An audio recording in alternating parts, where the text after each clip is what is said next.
Yae Miko becoming better thanks to Dendro is a well-known fact, but I think people still underestimate how much better she became. The discourse around quick and aggravate teams Yae is part of generally bowed down to how those are carried by Fischl. While our lovely weirdo from Mondstadt does a great job as a sub DPS there, her carrying Yae is just not a proper depiction of what truly happens on those teams.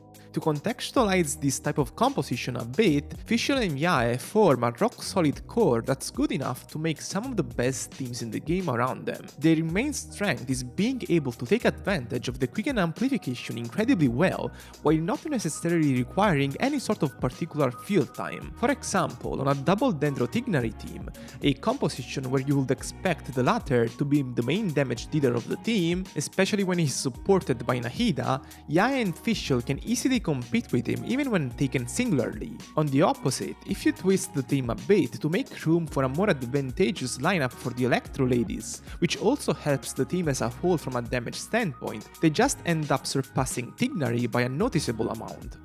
This type of lineup is called a quick and aggravate team where the Electro units are the main stars, since they're doing most of the damage. The composition is typically one Dendro character, Yae and Fischl, and either one a Nemo character to magnify the damage they're dealing, or Zhongli if you want a more defensive option alongside a character like Nahida. This team is extremely powerful, as it can even compete with the likes of Fu Tao double Hydro teams in terms of single target damage at free-to-play investment. There is an alternative to this core, which involves replacing Yae with Keqing, but this swap always translates to worse team damage output, since Keqing is just weaker than Yae from a damage standpoint, while simultaneously requiring longer field time. But now, about the topic I talked about before, is Yae really carried by Fischl on this team? If you've looked at the numbers I've shown you on screen previously, you'll know that at least from a single target damage calculation standpoint, the two are rather evenly matched.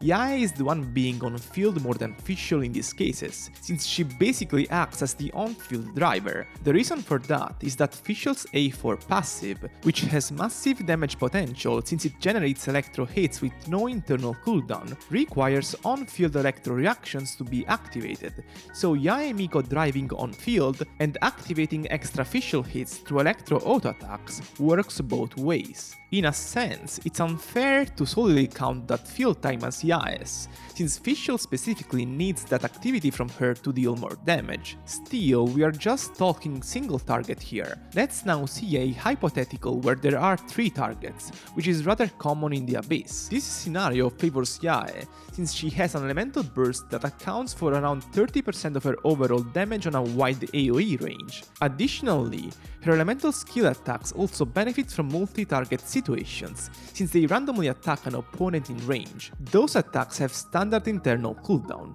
so if they can only target one opponent every time, they will just trigger one aggravate every 3 hits. On the other hand, if there are 3 targets, that will generate aggravates more often, as each of those opponents will have its own specific internal cooldown. On average, this increases Yae's aggravate counts by around 30% per rotation. Taking all of this into account, while also giving Fischl and Kazuha their flowers since they also get some additional AoE hits, Yae's damage contribution just becomes dominant if compared to the other characters on the team.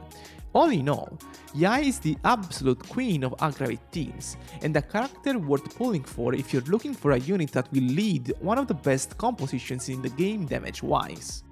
I'm done for today. As always, if you enjoyed the video, make sure to leave a thumbs up and subscribe. See you next time!